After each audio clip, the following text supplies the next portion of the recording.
联合国秘书长古特雷斯正在俄罗斯斡旋停战。他在与俄外长拉夫罗夫会晤后称，当务之急是实现俄乌停火。而此前访问基辅的美国高官却说，乌克兰正在赢得对俄罗斯战争的胜利。那么您对此如何看呢？主持人好，联合国秘书长古特雷斯访问莫斯科，前去斡旋俄乌停战。很明显呢，俄乌军事冲突仍然处在焦灼状态。他呢，希望以相对中立的立场，以拯救生命的角度去劝和停战。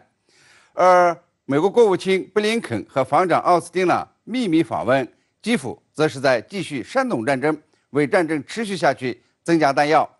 美国防长的话呢尤其强硬，公开说呢要削弱俄罗斯，显然呢要借助乌克兰的手与俄军持续作战。美国同时呢还带去了很多的重型武器，承诺对乌新的军援，而且呢美国防长还在美驻德国拉姆施泰因军事基地召集了20多个北约盟国，开对乌军事军援大会。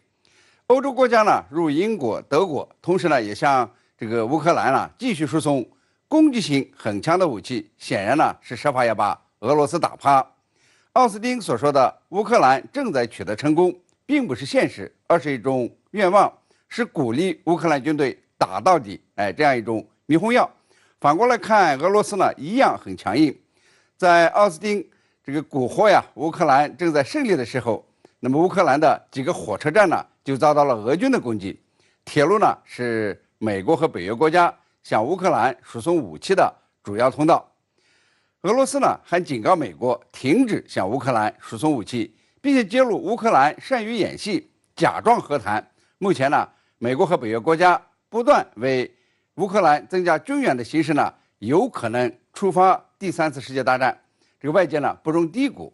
由此可见呢，乌克兰及其背后的支持者美国和欧洲国家呢是没有停战和谈的打算的，而俄罗斯呢也没有停战的意思。因此呢，俄乌军事冲突还会持续，甚至呢会更加激烈。俄罗斯外长对到访的古特雷斯说，现在在俄乌之间进行斡旋和调和有点为时过早。俄罗斯说得很清楚，暂时停火会让乌克兰军队重组。这些现象呢都说明俄乌军事冲突会持续，直到一方呢出现扛不住的情况，才有可能呢停战谈判这个问题。瑞典和芬兰寻求加入北约已是大概率事件，那么您觉得这将带来何种影响？今天俄外长拉夫罗夫警告，核战危险真实存在，您觉得这又意味着什么呢？瑞典和芬兰呢不再维持中立国地位，转而要加入北约，说明呢欧洲的安全形势更加的动荡，而不是更有保障。瑞典和芬兰的中立国地位具有长期的传统。瑞典呢中立了将近200多年，芬兰呢是2战中宣布永久中立的。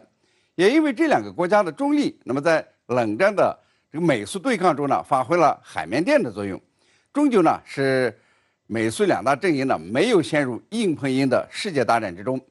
现在呢，这2个国家要求加入北约，不仅意味着美欧和俄罗斯之间呢没了海绵垫，也意味着北约东扩在持续。俄罗斯的安全呢受到了进一步的威胁以后呢，还会继续以军事力量强行破局。即便未来俄乌军事冲突结束，那么更大的军事冲突的种子呢也就埋下了。而下一次军事冲突呢，大概就是世界大战了。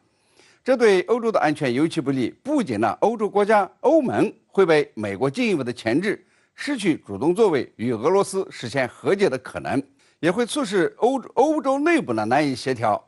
欧盟的地位会降低，北约做大。欧洲国家呢，特别是小国，可能呢随时成为俄罗斯攻击和制裁的目标。这呢也是拉夫罗夫警告核战危险真实存在的背景。此前呢，俄罗斯前总统梅德韦杰夫已经明确的宣布，俄方呢将以加利宁格勒战略飞地部署核武，那么强势回应了芬兰和瑞典呢要加入北约的这样一条信息。这弄不好呢，欧盟就会分裂甚至解体。欧洲的自主性和地缘战略格局呢，本来已经是脆弱不堪。